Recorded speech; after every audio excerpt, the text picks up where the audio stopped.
Hello दोस्तों, तो विशाल self study में आप सभी का स्वागत है।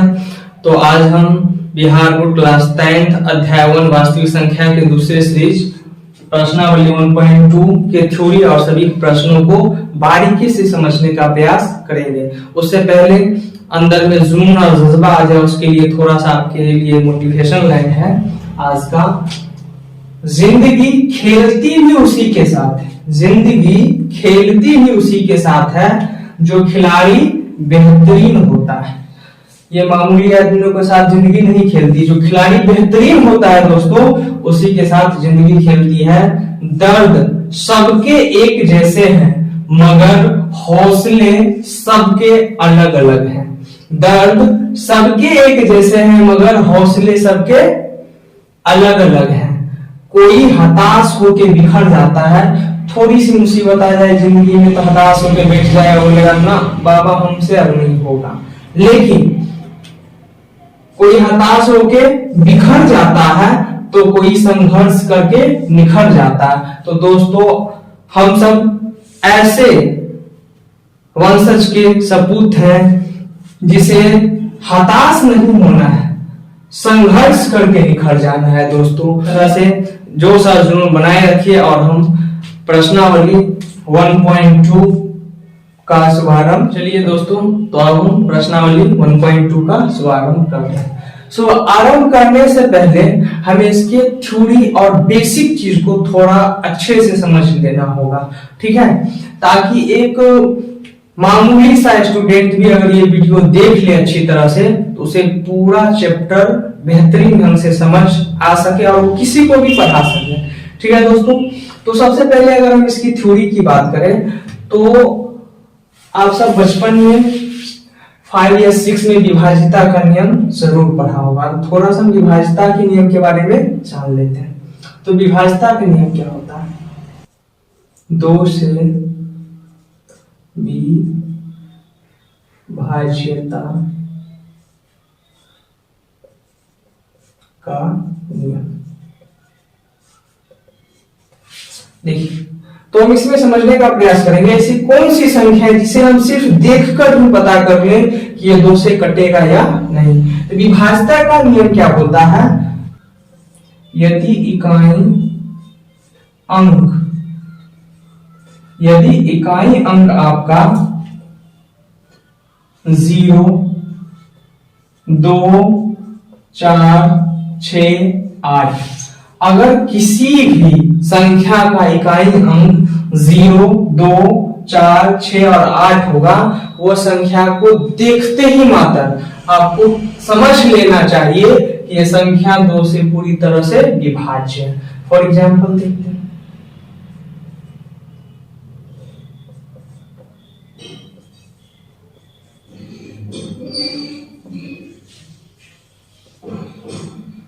ठीक है दोस्तों, तो देखिए इसके इकाई अंक क्या है? 10 है। इसका मतलब ये 2 से पूरी तरह से क्या होगा? विभाज्य होगा। इसका इकाई अंक क्या है? 2 है, इसीलिए भी क्या होगा? 2 से पूरी तरह से विभाज्य होगा। लेकिन देखिए दोस्तों, इसका इकाई अंक क्या है? 3 है। क्या ये 2 से विभाज्य होगा? बिल्कुल नहीं होगा। इसका इकाई अंक क्या है? 5। तो क्या ये 2 से विभाज्य होगा? बिल्कुल नहीं होगा। इसका इकाई अंक क्या है? 6 है। तो ये क्या होगा? 2 से बिल्कुल विभाज्य होगा। इसका इकाई अंक 8 है, तो ये 2 से पूरी तरह से क्या होगा? विभाज्य होगा। अब हम 3 से विभाजिता का नियम जानेंगे।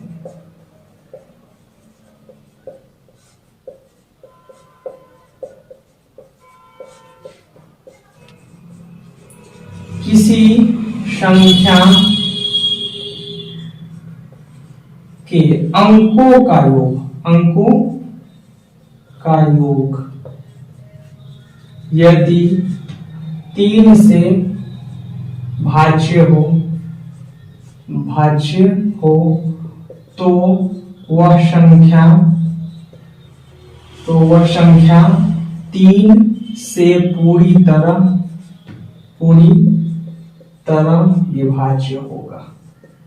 विभाज्य होगा। ठीक है दोस्तों, अब इसका एग्जाम्पल समझते हैं। तो मान लिया जाए, अगर मान लीजिए दोस्तों ये कोई संख्या है,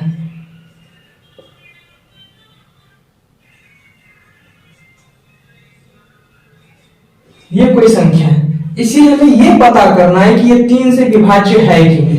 तो अगर आपको ये नियम नहीं पता रहेगा तो इसे आप 3 से भाग करके देखिएगा, लेकिन अगर आपको ये नियम पता है, क्या बोला है, किसी संख्या के अंकों का योग, क्या बोला है, योग, हम इसका योग करेंगे 2 + 3 + 1 + 7 + 3।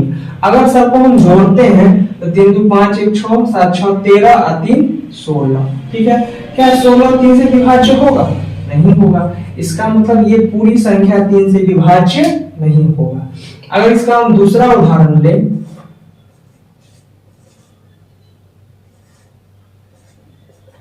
हमें इसे पता करना है कि ये 3 से विभाज्य है या नहीं।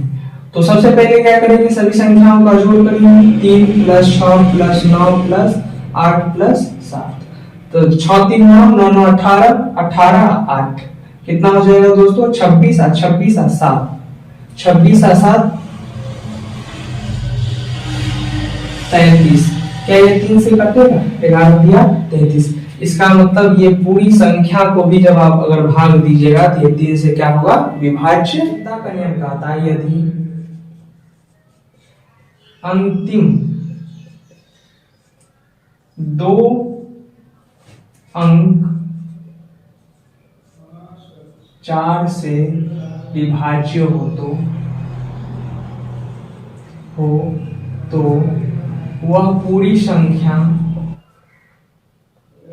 4 से विभाजित होगा,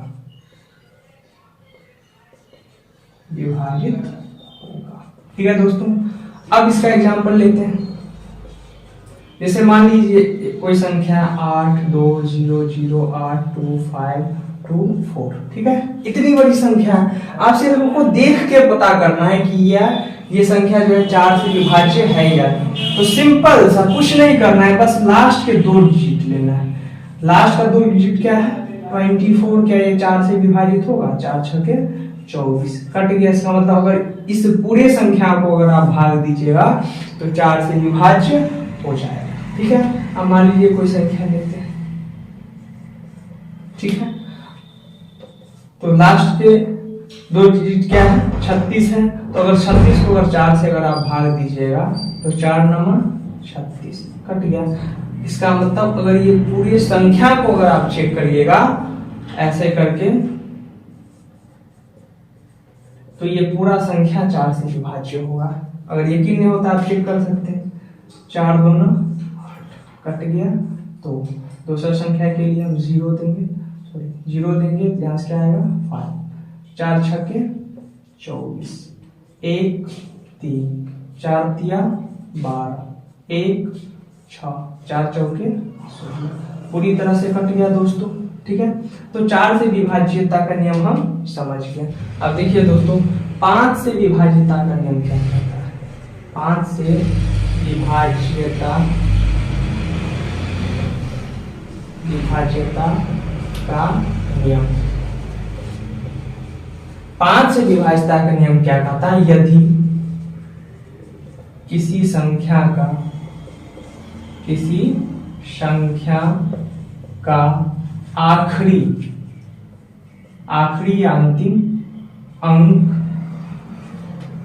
0 या 5 हो तो वह संख्या 5 से पूरी तरह विभाज्य होगा। एग्जाम्पल देखते हैं दोस्तों। मान लीजिए अगर 5 8 3 0, लास्ट में क्या है 0 है, इसका मतलब ये हर हाल में 5 से विभाजित होगा। 2 5 3 2 5, इसके लास्ट में क्या है 5 है, ये संख्या 5 से हर हाल में विभाजित होगा। 6 से विभाज्यता का नियम समझते हैं। 6 से विभाज्यता का नियम, ठीक है दोस्तों। 6 से विभाज्यता का नियम क्या बोलता है, यदि कोई संख्या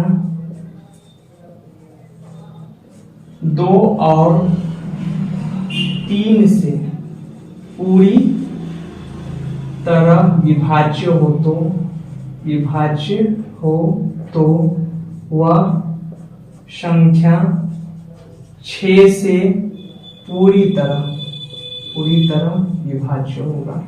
विभाज्य होगा। ठीक है दोस्तों, फॉर एग्जाम्पल हम कोई संख्या लेते हैं। ठीक है दोस्तों, अब ये एक एग्जाम्पल के तौर पर हम एक संख्या ली है, क्या ये 6 से विभाज्य होगा? सबसे पहले हमको ये चेक करना है कि ये संख्या जो है 2 से विभाज्य होता है कि नहीं, 3 से विभाज्य होता है कि नहीं। तो 3 से विभाज्य के लिए हम क्या बोलते हैं, सबको जोड़ते हैं। तो 6 8 6 14 और 14 7 21, 3 से तो विभाज्य हो गया, एक काम तो हो गया आसानी से, कि 3 से ये क्या है, विभाज्य। लेकिन 2 से विभाज्य होने के लिए आखिरी डिजिट में क्या होना चाहिए, 2 4 6 8 0, जो कि नहीं है, तो 2 से विभाज्य नहीं, मतलब 3 से विभाज्य लेकिन 2 से विभाज्य नहीं है, तो ये संख्या जो है 6 से भी विभाज्य नहीं होगा दोस्तों। अगर दूसरा एग्जांपल हम लें, मान लीजिए कोई संख्या,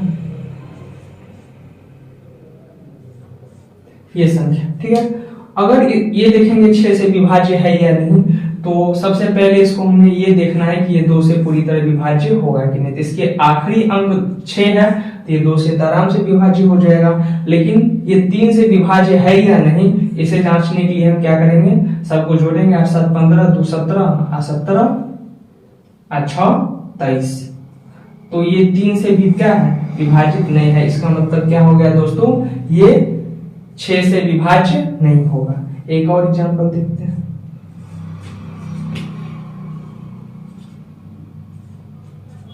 क्या ये संख्या 6 से विभाज्य होगा? इसको सबसे पहले हम क्या करेंगे, 2 से ट्राई करेंगे। तो 2 से तो ये पूरी तरह से क्या हो जाएगा, विभाज्य हो जाएगा, क्योंकि इसका अंतिम डिजिट क्या है, 4 है।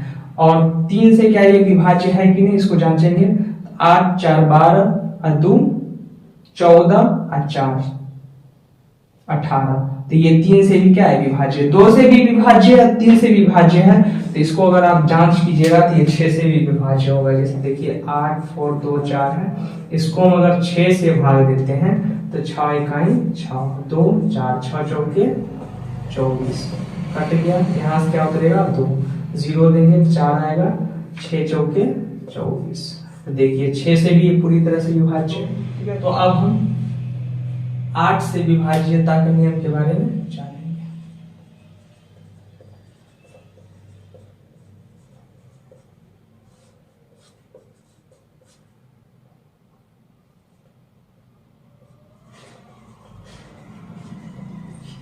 आठ से विभाज्यता का नियम क्या कहता है, यदि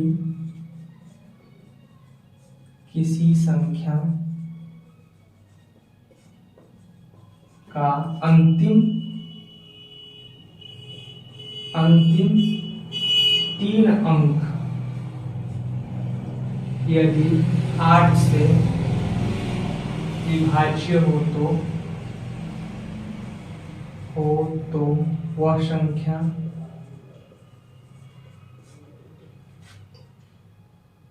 आठ से पूरी तरह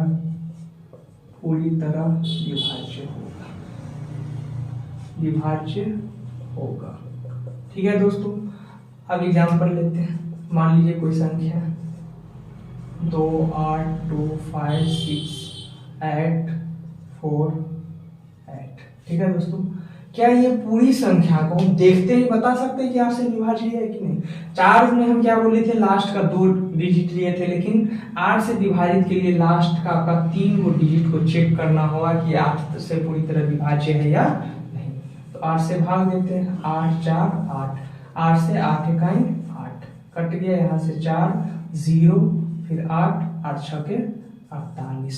ठीक है दोस्तों, ये पूरी तरह से क्या है, 8 से विभाज्य। इसका मतलब इस पूरी संख्या को अगर आप 8 से भाग करिएगा तो ये पूरी तरह से शेषफल 0 आएगा और ये 8 से विभाज्य होगा। ठीक है दोस्तों, इसका दूसरा एग्जांपल आप देख सकते हैं। ठीक है, तो इसके लास्ट के 3 डिजिट को हम देखेंगे, क्या ये 8 से विभाज्य है या नहीं। तो आंतरिक 24 1 6 8 दूना 16, ये लास्ट का 3 डिजिट 8 से कट रहा है, इसका मतलब ये पूरा का पूरा डिजिट आपका 8 से क्या हो जाएगा, विभाज्य होगा। अगर मान लीजिए नहीं विभाज्य होता है तो वो संख्या 8 से पूरी तरह विभाज्य नहीं होगा। अब हम 9 से विभाज्यता का नियम डालेंगे।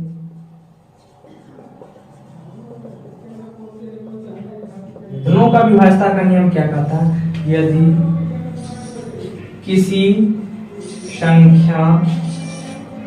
संख्याओं का योग 9 से विभाज्य हो तो वह संख्या पूरी तरह 9 से विभाजित होगा। ठीक है दोस्तों, अब एग्जाम्पल समझते हैं। अगर मान लीजिए कोई संख्या है जैसे कि 6,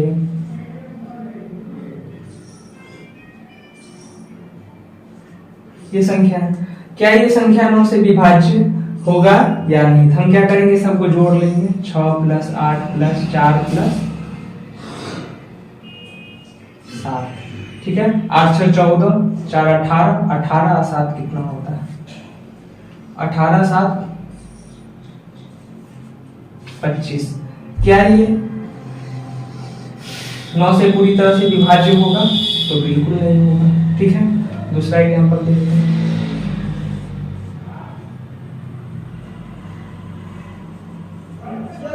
ठीक है दोस्तों, अब इसको जोड़ेंगे। 8 + 7 + 5 + 7, तो 8 × 7 = 15, 5 = 20 और 7 = 27। और 27 क्या होता है? 9 से पूरी तरह से क्या हो जाता है? विभाज्य हो जाता है। तो ये पूरा संख्या क्या हो जाएगा? 9 से विभाजित होगा। ठीक है दोस्तों, अब हम 10 से विभाजितता का नियम समझते हैं।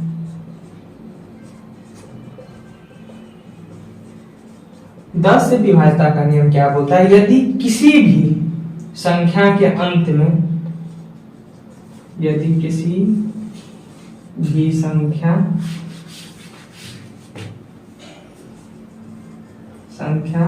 के अंत में शून्य हो तो वह संख्या 10 से पूरी तरह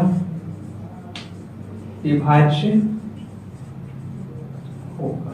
ठीक है, एग्जाम्पल देखते हैं। अगर मान लीजिए कोई संख्या है, अगर इसके लास्ट में 0 है तो ये संख्या क्या होगा? 10 से हर हाल में विभाजित होगा। अगर कोई संख्या है जिसके लास्ट में 0 नहीं है तो ये 10 से विभाजित। तो नेक्स्ट थ्योरी की ओर चलते हैं। तो नेक्स्ट थ्योरी क्या है आपको? तो नेक्स्ट थ्योरी है आपका HCF एंड LCM। इसके संबंध को सबसे पहली बात हम समझते हैं। ठीक है, आखिर HCF होता क्या है और LCM होता क्या है? ठीक है, अगर हम HCF को अगर समझें तो उसके लिए आपको मान लीजिए एक एग्जांपल देते हैं हम। ये 12 है और ये क्या है? 8। ठीक है दोस्तों, अब ये पता कीजिए कि 12 जो है किस किस संख्या से विभाज्य है। तो आप कहिएगा सर 1, 2, 3, 4, 6 और 12। ठीक है दोस्तों, और अगर 8 कहिएगा, 8 किस किस संख्या से विभाज्य है? तो 1, 2, 4, 8। ठीक है दोस्तों, अब HCF क्या कहता है? अधिकतम सबसे बड़ी संख्या जिससे वो पूरी तरह से विभाज्य है। इसमें आप ये देखिए कि सबसे पहले ये देखिए कि कौन कौन संख्या से दोनों में कॉमन आ रहा है, ये और ये। अब देखिए इसमें सबसे बड़ी संख्या क्या है जिससे ये संख्या विभाज्य है? तो इस वही उसका क्या हो जाएगा? HCF 4। इसीलिए बोला इसमें अधिकतम सबसे बड़ा, ये छोटा, ये सबसे बड़ा है जिससे ये दोनों संख्या विभाज्य है। तो 4 1 क्या हो जाएगा? इसका HCF हो जाएगा। अगर LCM की बात करेंगे दोस्तों, LCM की बात करेंगे, LCM क्या कहता है? अगर मान लीजिए 12 है और 8। ठीक है दोस्तों, तो 12 का गुणज मतलब 12 का घात। 12 का 12, 12 दूनी 24, 12 दिया 36, 12 चौक 48, 12 5 60, 12 चौक 72 और 7 84, 12 8 96, 12 9 108, 12 10 120। उसके बाद क्या हो जाएगा? 122। ठीक है, 132 सॉरी। ठीक है, उसके बाद 8 का पढ़िएगा, 8 का 8, 8 दूनी 16, 8 3 24, 8 चौक 32, 8 5 40, 8 6 48, 8 7 56, 8 8 64, 8 9 72, 8 10 80, फिर 88 हो जाएगा डॉट, इसी तरह जाते रहेगा। इसमें क्या था, सबसे बड़ी हमको खोजना था, लेकिन एलसीएम क्या बोलता है, न्यूनतम। ऐसा कौन सबसे छोटी, पहले देखिए तो दोनों में कौन कौन संख्या है जो कॉमन आ रहा है, तो कहिएगा अगर कॉमन की बात करें तो इसमें क्या आ रहा है, 24 कॉमन आ रहा है। उसके बाद कहिएगा कॉमन क्या आ रहा है, तो 48 कॉमन आ रहा है, ठीक है। उसके बाद कहिएगा कॉमन क्या आ रहा है, तो 72 कॉमन आ रहा है, ठीक है। उसके बाद और आगे चल के 96 भी कॉमन आ जाएगा, ठीक है दोस्तों। तो अगर सही से देखिएगा तो इसमें हमको अधिकतम नहीं, इसमें अधिकतम मांग रहा था, अधिकतम, इसमें न्यूनतम संख्या मांगता है कि सबसे छोटी संख्या क्या है जिससे ये दोनों विभाज्य, यानी कि दोनों का गुणज, तो ये 24 है। इसीलिए अगर आप इसका एलसीएम भी निकालिएगा तो क्या आ जाएगा, 24 है। एचसीएफ और एलसीएम, अगर दो संख्याओं का एचसीएफ और एलसीएम निकाला जाए तो दोनों में क्या संबंध होता है उसको समझते हैं। उसका एक फॉर्मूला आता है जांच करने का, एचसीएफ गुणे एलसीएम बराबर पहली संख्या गुणे दूसरी संख्या, यानी मान लेते हैं पहली संख्या को px गुणे qx, ठीक है दोस्तों। तो ये संबंध होता है, ठीक है। अब अगर मान लीजिए कोई संख्या है, ठीक है, चारों में से अगर कोई 3 का मान दिया रहेगा तो हम आराम से 1 का मान निकाल लेंगे। अगर मान लीजिए हमको क्या है, एलसीएम px qx का मान दिया है, तो हमको एचसीएफ का मान निकालना हो, एचसीएफ का मान निकालना हो तो हम क्या करेंगे, px गुणे qx, और ये गुना में क्या आ जाएगा, बट्टा में आ जाएगा, ठीक है दोस्तों। तो इससे हम अपना मन से भी फॉर्मूला बना सकते हैं। दूसरा, अगर हमको मान लीजिए एलसीएम निकालना हो तो क्या हो जाएगा, px गुणे qx और बट्टा का, यहाँ एलसीएम है तो बट्टा में क्या आ जाएगा, एचसीएफ,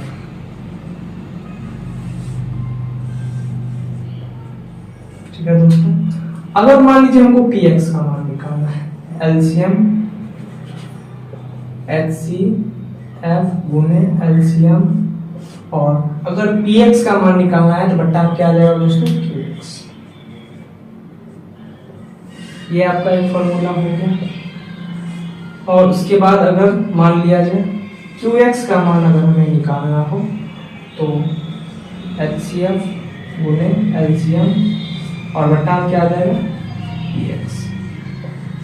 ठीक है दोस्तों, ये सब आपका फॉर्मूला बन गया जो आप खुद से बना सकते हैं और इसको याद करके भी रख सकते हैं। ठीक है दोस्तों, अगर इस फॉर्मूला को हम अगर समझने का प्रयास किया जाए करें तो मान लीजिए कोई संख्या 12 है और 8।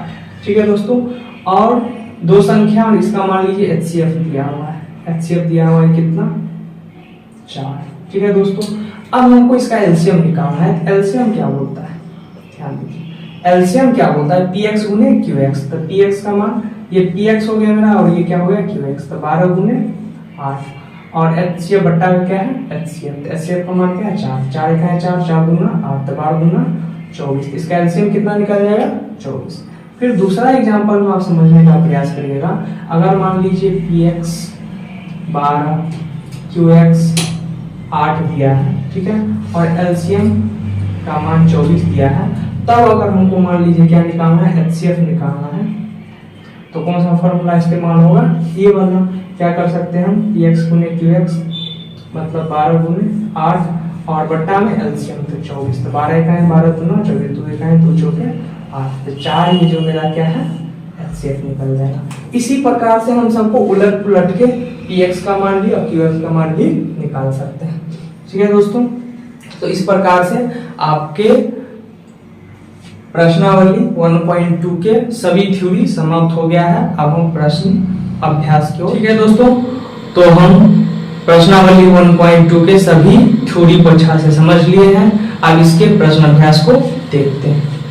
तो पहला प्रश्न है आपका, निम्नलिखित संख्याओं को अभाज्य गुणनखंडों के गुणनफल के रूप में व्यक्त कीजिए। ठीक है, गुणनफल के रूप में व्यक्त करना है। तो यहाँ पे ऑप्शन में विभाज्यता का नियम जो पढ़ा है वो बहुत बड़ा काम आएगा, ठीक है। तो पहला क्वेश्चन है आपका 140, ठीक है। तो सबसे पहले देखिए 140 का हम गुणनखंड निकालते हैं। तो 2 से क्या हो जाएगा, 2 से 7 0, फिर 2 से 35 और ये 5 से लगेगा, 5 7 35, फिर 7 1 7। इसका गुणनखंड क्या हो जाएगा, बस यही 2 गुने 2 गुने 5 गुने 7 गुने 1, ठीक है दोस्तों। हम इसको ऐसे भी लिख सकते हैं, 2 है 2 क्या हुआ है तो 2 का पावर 2, 5 क्या हुआ 1 तो 5 का पावर 1, 7 क्या है 7 का पावर 1, 1 नहीं लिख सकते हैं। तो इसी रूप में क्या बोला है व्यक्त कीजिए। तो हम पहले प्रश्न को कर दिए, दूसरे प्रश्न को देखेंगे। दूसरा प्रश्न है आपका 156, ठीक है दोस्तों। तो सबसे पहले 156 का हम क्या करते हैं, गुणनखंड निकाल लेते हैं। 156 का अगर हम 2 से लगाएंगे तो 15 का आधा तो नहीं होगा, 1 कम कर देंगे 14 का आधा 7, 1 बचेगा 1 पे 6, 16, 16 का आधा 8, ठीक है दोस्तों। फिर 2 से लगाएंगे तो 3 और ये 9, फिर अगर 3 से लगाते हैं तो 3 इकाई 3, 3 तिया 9, फिर 13 इकाई 13। इसके गुणनखंड को इस प्रकार लिख सकते हैं, 2 गुने 2 गुने 3 गुने 13, और उसके बाद इसमें कितना है तो 2 2 है तो 2 का पावर 2, 3 1 है तो 3 इकाई 3 का पावर 1 और 13 1 है। इस प्रकार से हम इसके गुणनफल के रूप में व्यक्त कर सकते हैं, ठीक है दोस्तों। तीसरा है आपका 38 2 5, ठीक है दोस्तों, 38 2 5। अब देखिए विभाज्यता का नियम यहाँ पे लागू करेंगे, देखेंगे कि कितना संख्या से 2 से 3 से कितना से विभाजित, 2 से तो नहीं विभाजित होगा, 3 से इसको जोड़ के देखेंगे, 8 2 10 3 13 5 18, 3 से कट जाएगा। तो हम क्या करेंगे, यहाँ पे 3 से लगाएंगे और 3 से लगाएंगे तो क्या हो जाएगा दोस्तों, 3 इकाई 3, 3 गुना 6, 2 पे 2 22, 3 7 21, 3 5 15। फिर देखेंगे क्या ये 3 से लगता है, 1 में जोड़ेंगे, 3 7 3 10 और 5 15, 3 से लग जाएगा तो 3 चौके 12, 3 गुना 6, 3 5 15। फिर देखेंगे क्या ये 3 से लगेगा तो 4 2 6 5 11 नहीं लगेगा तो 5 से लगा देंगे, 5 40, उसके बाद 2 पे 5 25 तो 5 25, फिर 5 से जाएगा क्योंकि लास्ट में 5 है, 5 इकाई 5 5 इकाई 5, 3 पे 5 35, 5 7 35, फिर 17 इकाई 17, ठीक है दोस्तों। इसका गुणनखंड आपका हो गया 3 गुने 3 गुने 5 गुने 5 गुने 17, ठीक है दोस्तों। अगर ये 3 है, 3 क्या है 2, तो 3 पावर 2 दे सकते हैं, 5 2 है तो 5 का पावर 2 और 17 1 ही है तो इसका पावर 2, यही इसका क्या हो जाएगा गुणनफल के रूप में व्यक्त हो जाएगा। उसके बाद हम चौथे प्रश्न को देखेंगे। चौथा नंबर में है आपका 5005, ठीक है दोस्तों। तो हम इसका गुणनखंड निकालते हैं, तो ये आपका 5005, देखिएगा गौर से ये कौन से संख्या से लगता है, ठीक है। तो सबसे पहले अगर आप देखिएगा तो इसके लास्ट में कितना है 5 है, तो हम 5 से लगा सकते हैं, 5005 हो गया 5। उसके बाद कौन सी संख्या से लगेगा, उसके बाद हम 7 से लगाने का ट्राई करते हैं, 7 देखाएं 7, कितना बचेगा 3 3 पे 0 30, तो 7 चौके 28, 2 बचेगा 2 पे 21, तो 7 किया 21, 7 से लग गया। फिर हम ये 143 है तो ये कितना से 11 से लग जाएगा, 11 इकाई 11, 11 किया 33 और 13 इकाई 13, तो आपका ये गुणनखंड हो गया 5 गुने 7 गुने 11 गुने 13। तो सभी संख्या चूंकि एक ही एक है, इसी पर हम एक एक पावर दे सकते हैं या नहीं भी देंगे पावर को, कोनो बड़ी बात नहीं है, ठीक है दोस्तों। अब हम इसके लास्ट प्रश्न को देखेंगे, 1 नंबर के पचमा को, तो ये है 74 29, ठीक है दोस्तों। तो इसका हम गुणनखंड अगर निकालेंगे तो देखिए क्या होता है, ठीक है दोस्तों। इसके बारे में हम सोचेंगे आखिर ये कौन से संख्या से पूरी तरह से विभाजित हो, ठीक है। अगर हम इसको 17 से लगाते हैं, ठीक है, तो 17 34 17 51 17 64 17 5 85 ज्यादा हो जाता है, तो 17 51 17 चौके 68। अगर हम 68 लगाते हैं, ठीक है, 17 चौके 68। अब बताइए ये 74 है, इसमें से अगर 68 चल जाएगा, 14 में से 8 गया 6 कट गया 6 बचेगा, आज के बिंदु कितना हो जाएगा 62। फिर 17 घात में 62 से कम क्या आता है, तो 51 51, ठीक है दोस्तों। अगर इसको हम घटा देते हैं कितना हो जाता है 1 और यहाँ पे 1, ठीक है। क्या मतलब लगाए थे 51, कितना बच गया 11। इतना 11 पे कितना रख देंगे हम, कितना 9 को, ठीक है 119। फिर 17 खाते में कितना मरतबे आता है 119, 17 7 119, 17 7 119, पूरी तरह से कट गया दोस्तों। अब हम क्या करेंगे, ये देखेंगे ये कितना मरतबे लगेगा, ये लगभग 19 से लग जाएगा, ठीक है। अगर 19 के खात में देखेंगे 43 से कम क्या आता है, 19 गुना 38। अब घटाइएगा 8 5 13, ये कट जाएगा। और ये 5 के ऊपर कितना देंगे, पहले हम कितना मतलब लगाए 19 गुना 38। अब ये 5 5 के साथ 57, 19 दिया क्या हो जाएगा दोस्तों 57 हो जाएगा। 19 दिया 23 हुआ। अब 23 से 23, तो ये इसका क्या हो गया दोस्तों गुणनखंड हो गया। हम इसको लिखेंगे 17 गुने 19 गुने 23। तो एक ही एक संख्या एक पावर दे सकते हैं, तो यही आपका आंसर हो गया। अब हम इसके दूसरे प्रश्न को देखें। तो दूसरा प्रश्न है आपका, बोला पूर्णांकों के निम्नलिखित युग्मों को एचसीएफ और एलसीएम ज्ञात कीजिए तथा इसकी जांच कीजिए कि दो संख्याओं का गुणनफल एलसीएम गुने एचसीएफ है या नहीं। एलसीएम और एचसीएफ भी निकालना है, उसका जांच भी करना है, जो जिसके बारे में हमने आपको थ्योरी में समझा दिया है, ठीक है। तो सबसे पहले प्रश्न को देखते हैं 26 और क्या, ठीक है दोस्तों। तो ये गुणनखंड विधि से भी अच्छे तरह से निकाल सकते हैं, और नहीं तो किसी और विधि से भी आप निकाल सकते हैं। तो ये हो गया आपका 26 और ये हो गया आपका 91, ठीक है। अगर 26 का गुणनखंड निकालिएगा क्या हो जाएगा 2 गुने 13, और 91 का निकालिएगा तो 7 गुने 13 7 91। अगर इसमें अगर आप एचसीएफ की बात कीजिएगा तो एचसीएफ में आपको कॉमन लेना होता है कि जो दोनों में, तो क्या हो गया 13, इसके अलावा कुछ नहीं, तो ये आपका एचसीएफ हो जाएगा।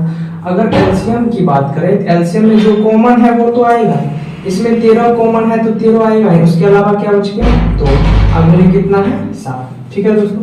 तो एलसीएम में हम क्या करेंगे, जो कॉमन था वो तो आया ही, उसके अलावा जो एक्स्ट्रा 2 बचा 2 ले लिए, 7 बचा तो 7 ले लिए, ठीक है दोस्तों। अब इसको मल्टीप्लाई जब कीजिएगा तो 13 दूना 26 और 26 7 तो 7 6 42 के 2, 7 दूना 14 4 18, तो कितना हो जाएगा 182। आपका क्या निकल गया एलसीएम। अब इसको जांच करने के लिए वो बोल रहा है, जांच के लिए आपको फॉर्मूला बताए थे एचसीएफ गुने एलसीएम बराबर px, मतलब पहली संख्या गुने दूसरी संख्या qx, ठीक है दोस्तों। तो एचसीएफ क्या है, एचसीएफ 13, एलसीएम कितना है दोस्तों 182, और px कितना है, px है आपका 26 और qx कितना है 91, ठीक है दोस्तों। अगर ये दोनों का मल्टीप्लाई कीजिएगा तो जितना आएगा उतना ही इस साइड भी आना चाहिए, तभी हम इस प्रश्न को सही ढंग से बनाए, नहीं तो नहीं बनाए। तो ठीक है 182 है, तो इसको आप 13 से मल्टीप्लाई कीजिए, 2 का गुना होगा 3 दूना 6 अतिरिक्त 24 के 4, 3 इकाई 3 और 2 5, 2 इकाई 2 8 1 6 6 8 5 13 के 3 1 2, ये कितना हो जाएगा दोस्तों 23 और 66। इसको भी गुना कीजिएगा तो ये क्या हो जाएगा 23 66। इसका मतलब दोनों क्या है इक्वल है, तो हमने क्या बनाया है इसको सही बनाया है, ठीक है दोस्तों। इस प्रकार से हमें बनाना है। अब इसके दूसरे प्रश्न को देखते हैं। तो दूसरा प्रश्न आपका है 510 और 93, ठीक है दोस्तों। तो सबसे पहले हम 510 का गुणनखंड निकाल लेते हैं। तो ये 510 हुआ, इसका गुणनखंड क्या क्या हो सकता है।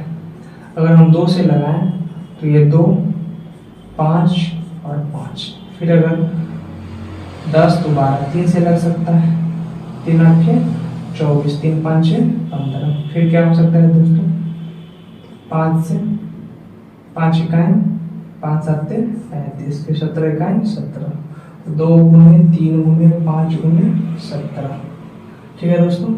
उसके बाद अगर हम 92 का गुणनखंड निकालें तो क्या हो सकता है, हम 2 से लगाएंगे तो हो जाएगा 4 6, ये क्या हो जाएगा दोस्तों, 2 से लगाएंगे तो 2 और 3, और फिर 23 का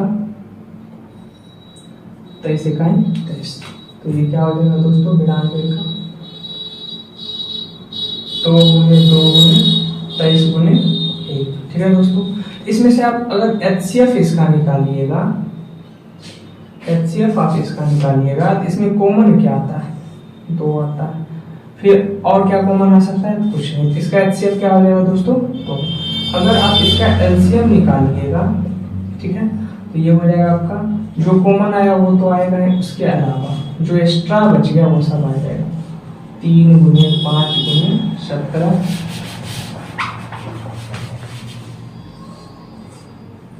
गुने 2 गुने 23। ठीक है दोस्तों, अगर तो इसको गुना कीजिएगा तो 2 तिया 6 6 5 30, 3 दूना 60, यानी कि लगभग आपका आ जाएगा 23 4 6 इतना आपका आ जाएगा। ठीक है दोस्तों, एलसीएम निकल गया। अब हम इसको जांच करें। जांच में क्या बोलता है, HCF गुने LCM बराबर PX गुने का QX। ठीक है दोस्तों, HCF हम कितना निकाले थे 2 गुने, LCM कितना हो जाएगा 23 4 6। ठीक है दोस्तों, PX का मान कितना था, तो हम माने थे 510 गुने 92। तो ये दोनों को जब मल्टीप्लाई कीजिएगा, जितना संख्या आएगा उतना ही संख्या इधर भी आना चाहिए। तो 2 से आप जब गुना कीजिएगा, 6 दूना 12 के 2, 4 दूना 8 1 9, 3 दूना 6, 2 दूना 4, तो लगभग 46,920। ये दोनों बराबर है, इसका मतलब हमने ये जो HCF LCM निकाला है वो क्या है, एकदम सही है। ठीक है दोस्तों, अब हम तीसरे प्रश्न की ओर चलेंगे। तो तीसरा प्रश्न है आपका 336 और 54। तो सबसे पहले क्या करते हैं, 336 का गुणनखंड निकाल लेते हैं। 3 इकाई 3 3 इकाई 3 3 दूना 6, फिर आपका 2 से लग जाएगा 5, फिर 2 से 2 8, फिर 2 से 14 और 2 7 14। फिर आप 356 का गुणनखंड लिखिएगा तो 3 गुने 2 गुने 2 गुने 2 गुने 2 गुने 7, अर्थात हम लिख सकते हैं 2 क्या हुआ 1 2 3 4, 2 का पावर 4 गुने 3 का पावर 1 गुने 7 पावर 1। ठीक है दोस्तों, आप क्या करेंगे 54 का गुणनखंड निकालते हैं, फिर 2 से 27 3 नमा 27 और 3 तिया 9।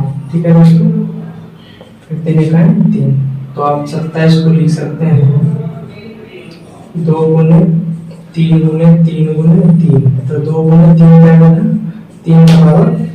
अगर हम कॉमन लेंगे HCF के तौर पे, कॉमन लेंगे, देखिए 2 क्या होगा 4 2 1 है, 1 2 आ जाएगा, 3 क्या होगा 1 और ये 3 होगा, 1 3 आ जाएगा, तो 2 3 6, तो आपका HCF कितना हो जाएगा 6। ठीक है दोस्तों, अगर LCM की बात करें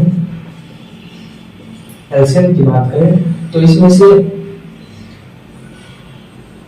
2 तो इकाइयां और 3 आएगा, तो 1 2 और 1 3, ये तो आना ही है। उसके अलावा एक्स्ट्रा में जो बचेगा वो क्या है, ठीक है 3 को 2 2 दूना 4 4 दूना 8, तो ये 8 हो गया, फिर क्या आ जाएगा आपका ये 8 हो गया, ये क्या हो गया आपका 7, तो एक्स्ट्रा में क्या बच गया है 3 और ये 3। जब आप इसको मल्टीप्लाई कीजिएगा 6 से 2 तिया 6 8 6 के 48 गुणे 3 तिया 9 9 7 63, और जब आप इसको आप अच्छा से गुना कीजिएगा तो ये हो जाएगा आपका 30 24। ठीक है, पहले से गुना करके रखे। ठीक है दोस्तों, उसके बाद आपका HCF भी निकल गया और LCM भी निकल गया, तो आप जांच कर सकते हैं। जांच आपका होगा HCF गुने एलसीएम बराबर क्या होता है पी एक्स गुने का क्यू एक्स। तो एचसीएफ आपका कितना 6 गुने एलसीएम कितना है आपका 30 24 और पी एक्स कितना है आपका 336 और क्यू एक्स कितना है 54। अगर दोनों साइड का मल्टीपल क्या होगा मल्टीप्लाई बराबर होगा तभी आप क्या सही बनाएंगे, नहीं तो सही नहीं बनाए। तो आपका टोटल कितना हो जाएगा मल्टीप्लाई कीजिएगा तो 18 144 18 144। तो दोनों साइड बराबर है। तो ये हम जो बनाए हैं जो से फर्ज से निकाले वो क्या बिल्कुल सही है। तो अब हम दूसरे पार्ट में से आगे से कुछ सीख मिलती है। तो वीडियो को लाइक करें, सब्सक्राइब करें, प्यार मिलता है। धन्यवाद।